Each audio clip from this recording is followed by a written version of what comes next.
Right, well, hello everyone. My name's James, and I'm joined here by none other than the famous Rory. Hello, Rory. Hello, James. So this is a brand new podcast we've set up, and each episode we'll be talking about two different subjects, fairly picked at random, and we'll just talk about them and share our views on them. So the first one we've got today is about Derren Brown. Rory, I don't know if you'd want to introduce who Derren Brown is to people who may not know who he is. Well, he started off as a hypnotherapist and was inspired by Paul McKenna's work as a hypnotist, and combined those two into what you might call mentalist magic. And he started his career as a magician, having done law previously at university, but changed his mind when seeing the Paul McKenna show and developed his skills from a hypnotherapist magician into sort of mental magic, if you like, and started his career on Channel 4 in the UK in 2000, I think. Okay. And do you recall the first sort of show or TV bit that he ever did that you first saw? Well, there was Mind Control on Channel 4, which was basically tricks of the mind, and it was more entertainment than anything else, really. But it was basically from his perspective, from his particular skills, and he branched out into giving those to other people as the series progressed, and that also took advantage of his therapeutic skills as well as his performance ones. Yeah, fair enough.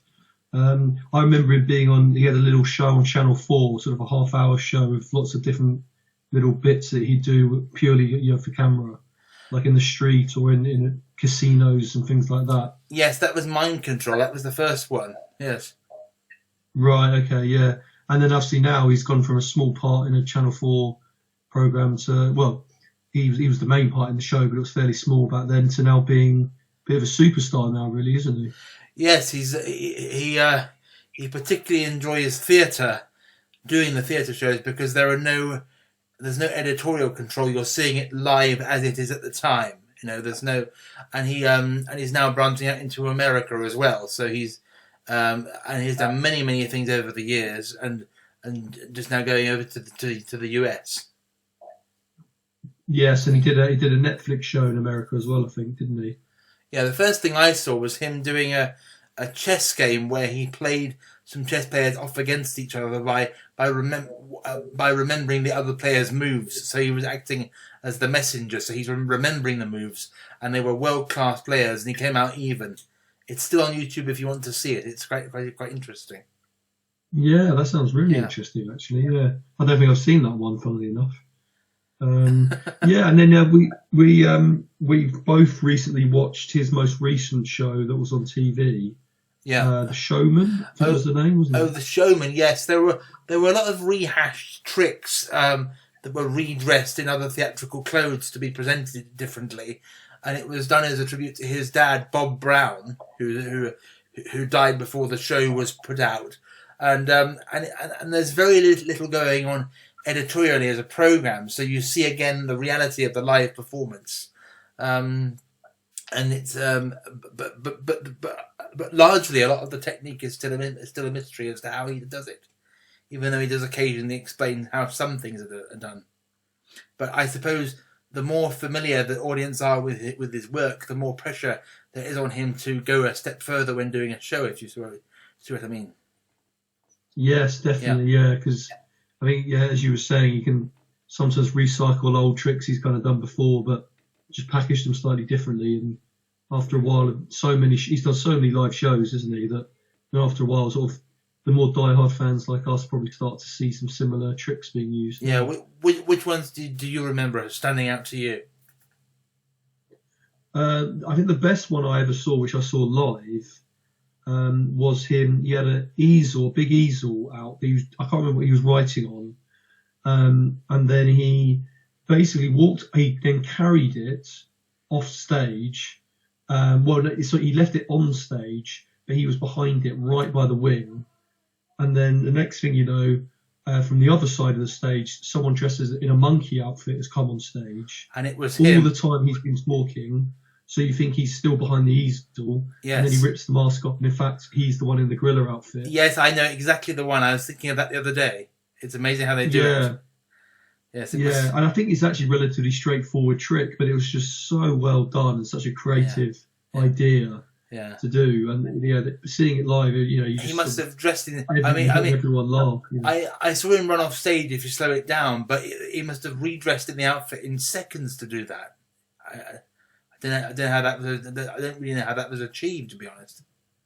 But he kept talking as it was all happening, and I thought that was the most impressive bit, that he was getting into that outfit whilst talking on the microphone. Yes. While still thinking that he was behind this easel, incredible. Yeah, absolutely. Incredible. But any final thoughts on Derren Brown then, or sort of any recommendations you'd give to anyone who was interested in sort of finding out more about him? Well, basically, I think we've said before, read his books, get more aware of his techniques. He's been more of an author than a performer in recent months. And so there's a lot you can study about him on the internet and in bookshops and on TV. So just look into the area of mental magic that interests you most and just go with that, I would say. Yeah, that's a good plug for his stuff. Yeah, definitely. Definitely, yeah. So that's Derren Brown. The second topic we picked for today was artificial intelligence. So not a small topic, but definitely one very topical at the moment. Yes. I wondered if you wanted to start, Roy, by talking about what you were playing to me earlier. So you found this new artificial intelligence stuff on YouTube. Well, most of it's in the form of music, with late artists singing others' music and that sort of stuff. It's remarkably accurate. I mean, there are pros and cons to all of these things, but entertainment-wise, I think AI can be used very, very skillfully. And if people are worried about where it would stop in terms of its development, I would think there are humans behind it, so we would know when to stop it and just get the skills to augment what humans already do, to be backed up by artificial intelligence rather than the other way around. Yeah, I think that's fair enough. Yeah, and so the music thing you found was dead artists singing modern music purely by artificial intelligence, sort of manipulating their old recordings and I don't know how they've done it, but somehow making them then sing modern songs. Yes, and also musically copying the style of the given artist. And it's very and the creative way of doing it is good, but the medical world is you could develop things that way. You could develop things, but as long as it helps humans to the best advantage, that's the key thing. Is there anything that stands out to you in terms of artificial intelligence so far? I've been trying to keep up to speed with it, but it's just incredible how quickly it keeps going. But the thing I've been sort of keeping an eye on was this. I can't actually remember the name of it, the ChatGPT bot or something like that, which essentially you can ask it questions and it will respond in unbelievable accuracy as if you're talking to a human. And so, for example, you can say, I don't know, write an essay about John Lennon, and it will write a really good, detailed essay that's accurate and looks like it's been written by a human as well. Yeah, my brother's done that. He showed me that through his mobile phone. And we're talking about this in 2023. So let's do this again in 20 years. How would that then look? It'd be incredible. Yeah, and that's what I can't get over is it's how quickly everything's speeding up. Yes. In terms of technology, it's astonishing. Yeah. I think it first started in the 80s. There was a human robot called William, and it would assist people around the home. And I think it's just grown since then, actually, from there. But only in recent years has it gone into the creative sphere. Yes, because you've had AI creating pieces of original pieces of music, original pieces of art. It's absolutely incredible. Yeah, so not just the sort of normal technological thing you'd think it would use, like for medicine or engineering. It's actually I mean, there's a robot called Sophia, the world's most intelligent robot, who's spoken at conferences alongside her own creator. And she's visually a robot, so she's half human, half robot as far as that's concerned. But it's still remarkable how that is done, because it was a human brain that thought of that in the first place. Yeah, exactly. It's amazing. Oh, and another thing I've followed with AI is playing games as well. You get AI who's incredibly good at playing games like chess. There's I think a East Asian game called Go that's supposed to be one of the hardest games to play. And yeah, they've got AI that can beat the best humans at that now. It's absolutely incredible stuff. I guess that humans are always prone to fatigue as a game or an activity progresses, whereas a computer is a lot less open to that as long as it's correctly formatted. And so it may, who knows how that could develop, but again, humans would know how to control that as long as it works alongside us. That's the key thing. Absolutely. So I get the impression you're maybe not too nervous about AI. You think as long as we control it, it should be a force for good, or? Yes, it's not. I'm certainly more informed about it than I was. As long as people can control the extent to which it goes. I mean, there are some places in China where when in certain educative classes, students' brainwaves are being monitored. So I think that's going a bit far. But the technology is there at least, and you just need to direct it in the right way. Yeah, it's who knows how it'll develop. But in terms of medical progressions and very, very useful things like that to save humans' lives and things like that, I think those are the directions it should go in, personally. Yeah, no, I can definitely agree with you on that.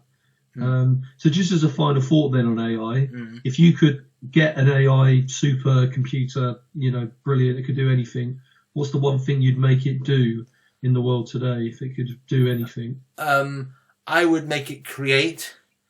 I would make it have intelligent conversation, and also talk to humans about things that perhaps would worry them and support them, because a robot would be more available than a human as long as you could turn it on and turn it off, depending on how busy you were or what you wanted to relay, if that makes sense. Yeah, so like a therapy bot of sorts. Yes, emotional support. I'm not saying humans aren't good at that, because of course we are, but I'm just saying the augmentation, the support of technology could be there. Yeah, I think that's a really nice, interesting idea, actually. Yes, yeah, brilliant. Yeah. Well, that's, I think, all of us wrapped up now for today's episode. Just to let you know that we've got an email. You can email us if you've got any comments or questions or suggestions for future episodes. It's on the screen now, and it's rjpodcast@mail.com. But you'll see in the description on the screen now, you'll see the email address there. And obviously you can put a comment on, because this is going up on YouTube. You can comment on the video as well, and we'll take any suggestions for future episodes and share your own views about what you think about Derren Brown and AI, and if you agree with us or disagree with us. But yes, I think that's it for now. So thanks very much, Rory. That's no problem. And yes, we'll see you on the next one. Thanks for listening. See you next time. Thank you so much. Bye.